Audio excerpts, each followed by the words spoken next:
Hello all you glorious people of the world. Chelsea-Chee here, back with West of Loathing. I was actually talking a little bit before and I realized that the microphone was not picking it up at all, so it's a good thing that I have literally just clicked on the map and clicked on the first place I wanted to go to. Otherwise, I'd be a lot more upset. So we're heading back to Ghostwood to hopefully finish the rest of this section. We had the mayor of Breadwood sign the paperwork he needed for the logging permit. We're taking it back to Ghostwood, and we are about to fight a snake.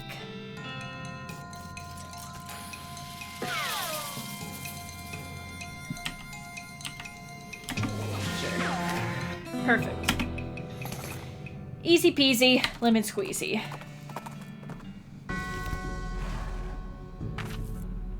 Alright.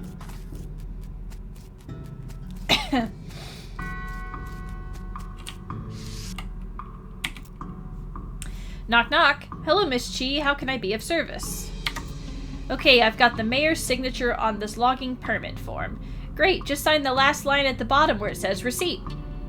Is something wrong? You cover your face with your hands. I loaned my pencil to the mayor. Oh dear. So we gotta go back.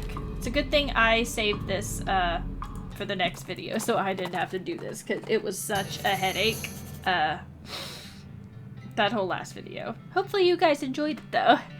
You see a partly burned military signpost off the side of the trail. It says Fort Treason with an arrow, but the part that says how far away it is burned off. You ride in the direction of the arrow for about 40 feet and see the fort. Apparently it was 40 feet away.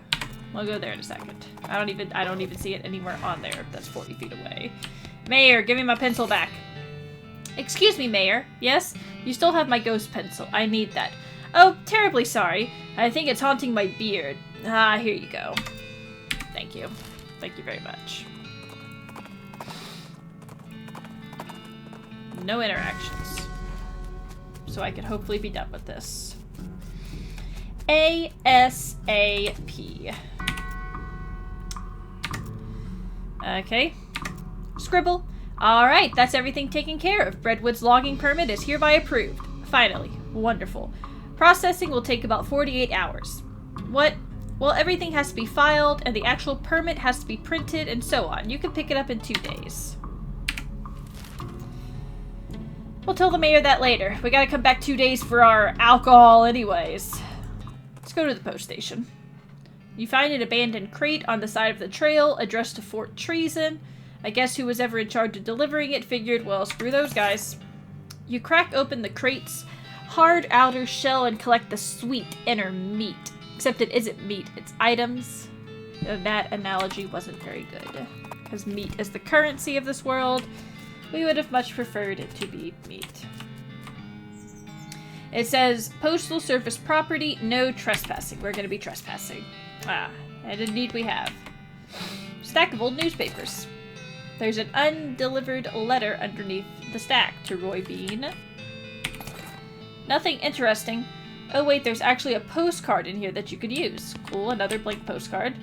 It's a stack of old newspapers. Somebody has removed all the funnies, so there is literally no reason to care about them. There's an article in here about how they had to change the name of a nearby cemetery due to so many skeletons being raised there. You mark down the cemetery's location on your map. Reboot Hill. This cabinet is full of maps, but you have no idea what any of them mean. Maybe you could ask about it at the post office in Dirtwater. A big map of the whole region with lots of confusing little annotations on it. You don't even want to know what bureaucratic processes were involved in the placement of this outhouse. Okay, so all this is telling me is that we need to go back to Dirtwater. We have a postcard we can send off. We have some other things that we can do. We can check out our peoples and see how they're doing. Off to the side of the trail, you spot a beer barrel cactus. You're not sure why they call them that since they're shaped like mugs, not barrels. And I get a mug of cactus beer. Perfect. So let's go in here first. I haven't found a cactus man for the cactus lad.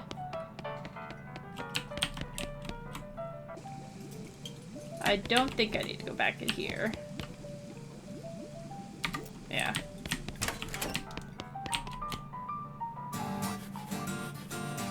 Yeah, a few people. Getting the gang together.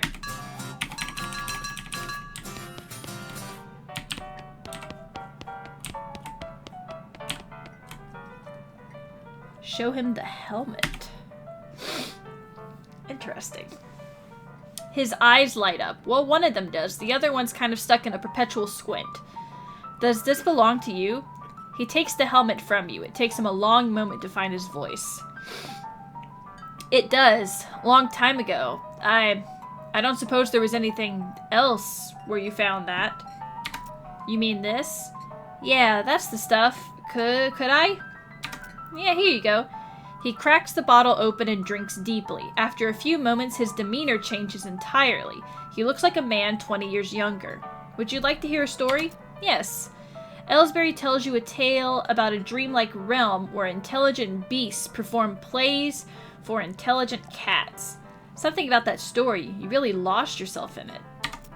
Thank you, Ellsbury. He nods. If you ever want to express your gratitude in a more tangible way, you know the trick. He goes back to listening to the piano. How interesting. I bet I could win at this poker game now. Ante up.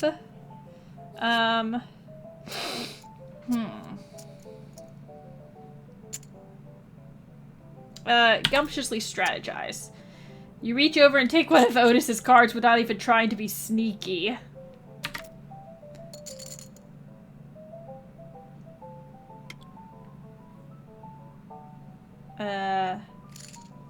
Forcefully raise.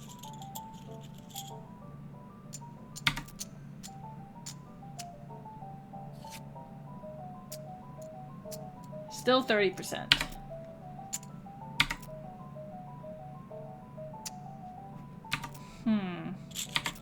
Still not the best at that. Okay.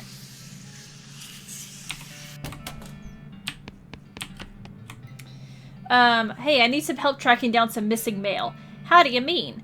A mail delivery went missing on the way to Brentwood, and I'm hunting it on behalf of their mayor. The local mail station has a bunch of route maps, but I don't know which one I need.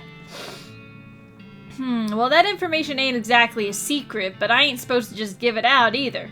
A delivery going missing is bad news, though. I suppose it's alright just this once. Wait here a sec. After a couple minutes, she... Oh, I did not realize that was a woman. She comes back with a sheet of notepaper. Okay, so each map has a code number on it, you see? Based on region and direction and travel. She explains how to work out the codes you need and gives you a cheat sheet for reference. I got a package from Rufus. Thanks. I'd like to send a postcard.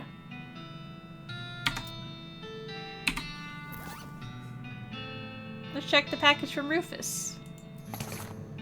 A portable alchemistry set. Dear sis, I thought you might be able to use this. Set it in your room at the Jewel. Okay. Let's go back there real fast. As I roll my way in. Whee! Oh my god. Out of the way!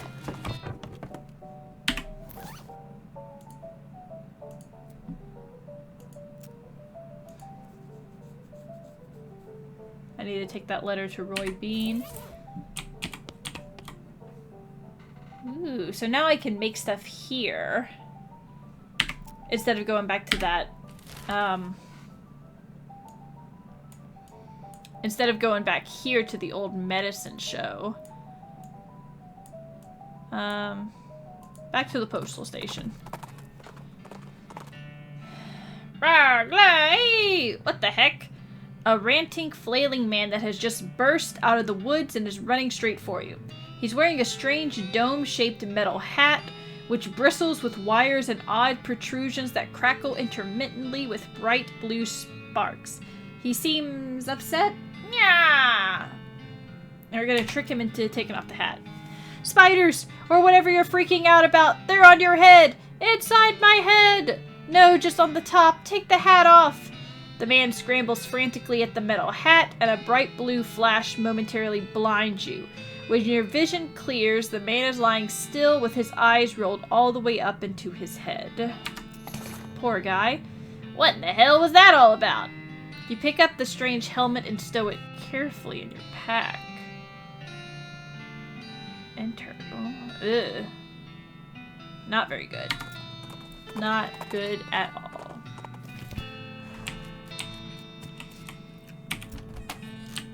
Time to be trespassing. You use the cheat sheet to find the route map that leads to Breadwood. Follow the map. You follow the map, and along the route to Breadwood, you find a suspicious-looking house. Chuck's house. Something about this house makes you suspicious. You can't quite put your finger on it. The place looks perfectly normal after all, but you can't shake the feeling that there's something very wrong going on here. Maybe you're just being paranoid. I mean, it doesn't look the best. This tree looks like it wants a hug, but I don't recommend that. It's probably just pretending to be friendly so it can suck out your soul. There's no name on it. It's unmarked. A cellar door. Man, I bet it's all kinds of horror down there, like some kind of medieval torture dungeon. You approach the door hesitantly. You could be getting yourself into a real bad situation. It's locked, but is it locked to keep you out or to keep something in?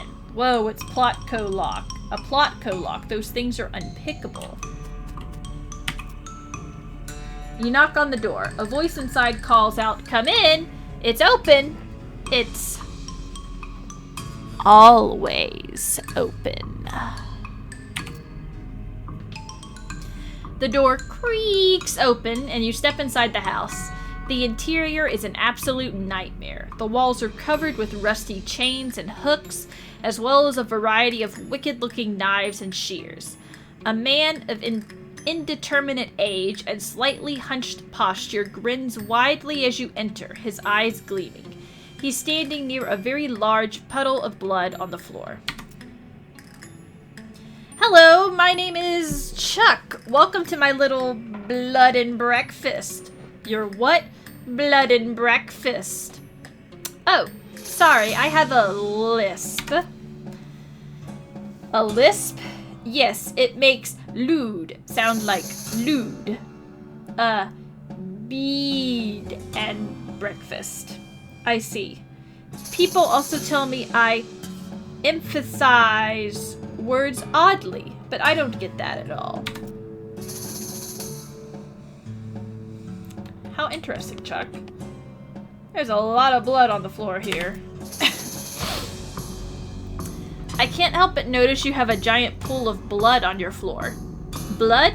Oh, no. I can see why you might think that, as this is certainly red like blood, but this is tomato soup. Tomato soup? Yes, I spilled my lunch. Very clumsy of me. I was just getting started cleaning it up when you arrived. I see. There's a kettle on the stove and it's still hot. A little pantry shelf with various tins and jars on it. There's nothing very unusual, but you do notice 2 jars of tea leaves labeled Sleepy Time and Earl Grape. Sorry, that's private. That's my blood room. Your what? My blood room. My bedroom. Oh, right. Gotcha. This is a large collection of steel chains and hooks, as well as knives, shears, and other bladed implements. Everything is covered with rust or possibly dried blood, or possibly both. Aha! You've noticed my collection. Yeah, it's, dramatic. It all belonged to my father, and his father before him. They were butchers. And you? I do a little bit, but not professionally. I broke with family tradition to run my little blood and breakfast. Chuck is staring at you. You notice that his left eye has a tendency to drift sideways as he stares and then resets when he blinks, which is not often enough. Excuse me? Yes, how can I help you? You said you're running a bed and breakfast here? That's what I slewed, yes. Could I have a look at the guest room?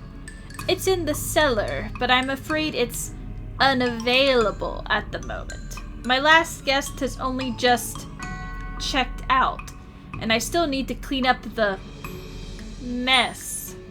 Oh. What's on the menu? Homemade sausages and tomato soup.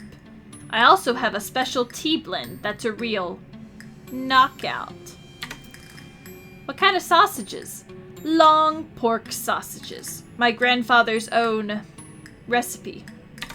Did you just say long pork?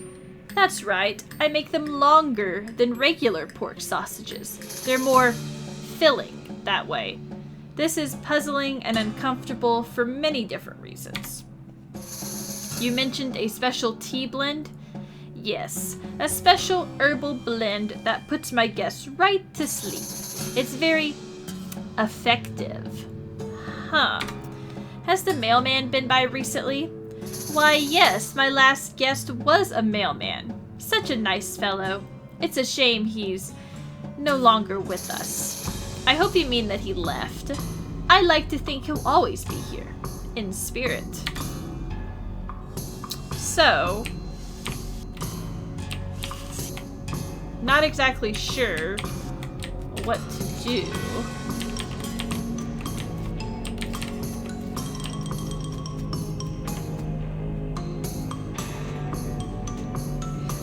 It's not giving me the option to fight Chuck. I mean, he obviously murders his bed and breakfast people.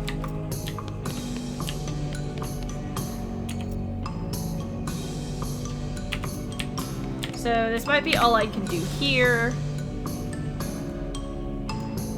Let's keep going up. Let's go up to this ranch, which she also has the missing library book. You happen across an unexpected crate. By unexpected, I'm referring to its location, not its condition, which is nailed shut. I don't know what you expected to find in there, but here's what it was.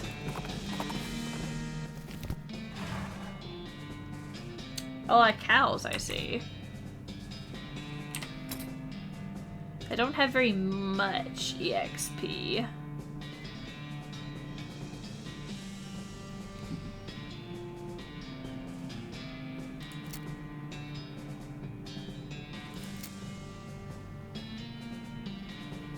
Let's go ahead and do that.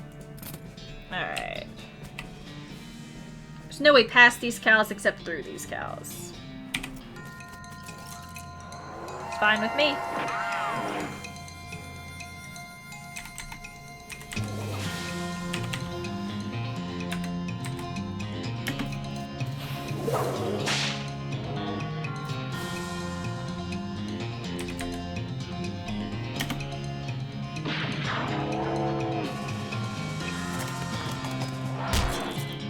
Oh, Buffalo Bill's got a lot of health, too.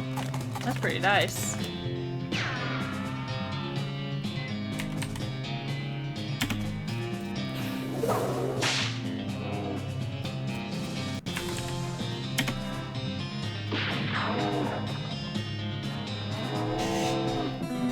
Oh, it's nice. It's nice.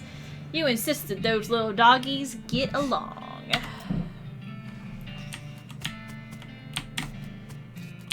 Giant explosion. This place has really been blown to pieces. This used to be an undestroyed bookshelf, but not anymore. A small diary is the only legible thing left on this shelf. It's a heap of smoldering books.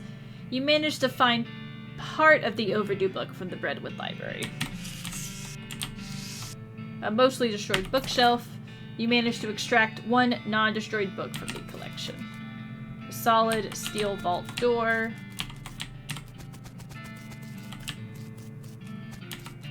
A can't seem to do anything with it.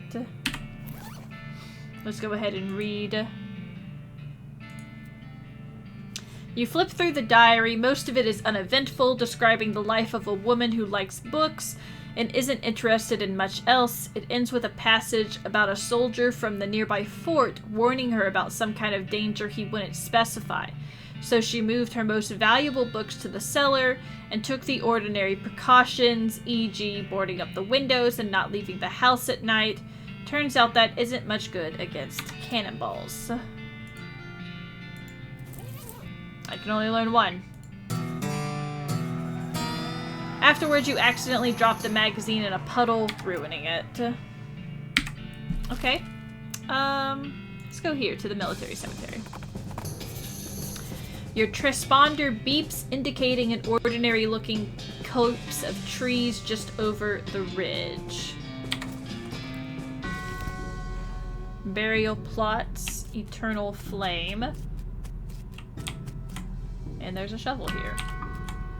It's a caretaker's shanty. You poke around in the shed. The caretaker appears to have been shirking his duties for quite a while, judging by the dust and cobwebs. Looks like the mayor was right about him having wandered off. Guess you're gonna have to fetch him back here to do his job. Look at the tools. Well, tool singular. There's a shovel here. Since you already have a shovel, you leave it alone. It's not like you'd be able to dig twice as fast. Look under the chair. Like all chairs owned by one guy, it has years' worth of lint and food crumbs underneath it. Scope out the deck. Desk, not deck. It's covered with old, paint-splattered newspapers and features a large collection of tiny jars of paint, as well as a jar of fine-tipped brushes, a can of thinner, and a stack of history books. And then check out the flyers tacked to the wall. You find a flyer for a military reenactment enthusiast society. Apparently they meet regularly at Fort Memoriam. Maybe that's where the caretaker went. So we've actually already talked to the caretaker, just gotta figure out which one it is. Beyond this gate stands countless rows and columns of tombstones. Well, they're not actually countless. I've counted them and there are 999 of them. You can visit an individual plot by number if you'd like. 420? Was that it? 420 is completely overgrown with mushrooms. You root around in the loose shroomage and find a book. Coincidentally, it's a book about mushrooms. So that's the mycology. Let's visit 999. They're of course going to want us to read it. It reads, Private Juliet Nelson. The soldier buried here is making a lot of noise. Sure, let's fight him. He's not going to last for very long.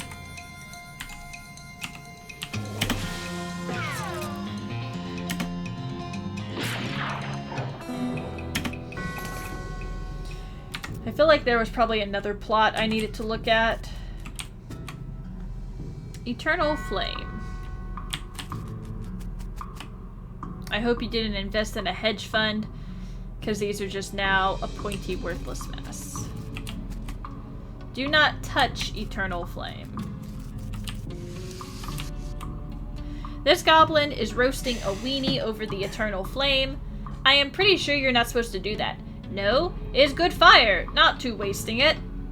Sure, we'll fight the goblin. He has got a lot.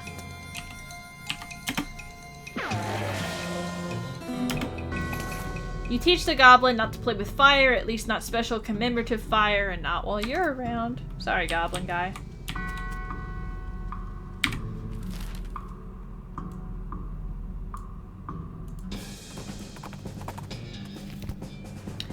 The Schmaltz Brewery. Oh, wow. This fella's too scared to talk to you. He's totally freaked out about the yeast. It says beer hose. You're not really sure what purpose it might have served. It's a beer vat, or at least it's a vat. It's not guaranteed to actually contain beer. It's pure ethanol. This dead guy's hat got knocked off and is covered with yeast. Okay, cool. This yeast seems to have killed this guy pretty thoroughly.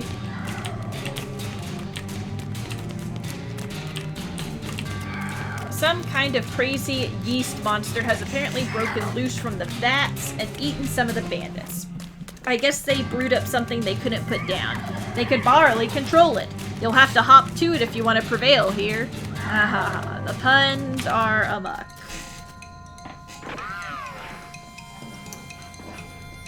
With Buffalo Bill on our side, this is not going to be much of an issue.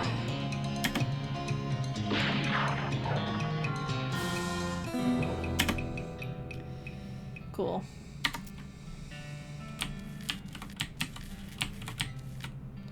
The remains of the horrible yeast beast. I guess you could take some back to the mayor. It's probably still good, right?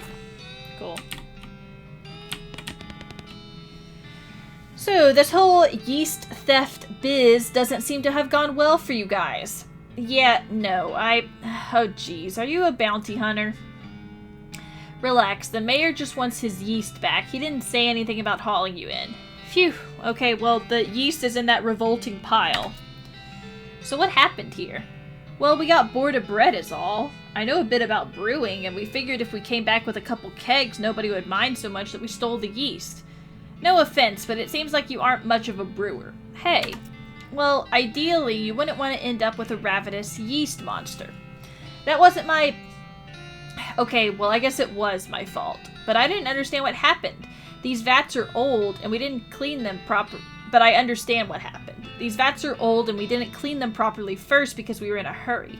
I think there was some frogs living in one of them. I figured you could use the extra hops. Haha, haha. Well, if you're sure you've got it figured out, you could set up a shop in Dirtwater. Oh? Yeah, it's turning into quite a little metropolis. I'd love to have my own place. Okay, I'll go check it out. 3 cans of beer.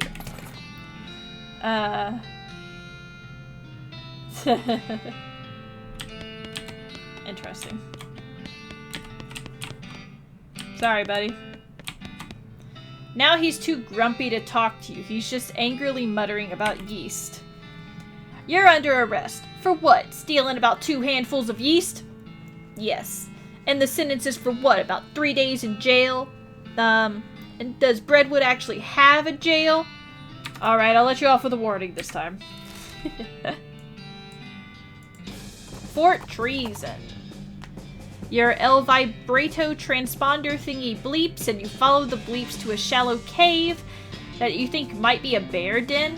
Fortunately, the bear isn't in right now, and you find a really weird crate at the back. You poke at the crate until you find the button that makes it open. Presumably, the bear won't miss this stuff. I wouldn't think so.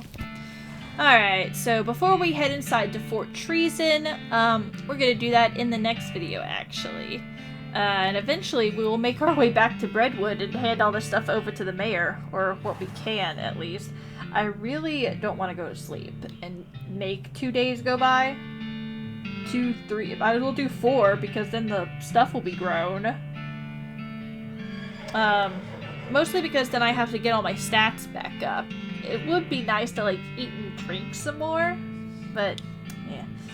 We'll see how far I can go on day 3, or day 4. I think we're on one of those days of the rest of our life. As always, though, be sure to like, comment, share, and even subscribe if you have not already done so. And I'll see you guys in the next video. Bye!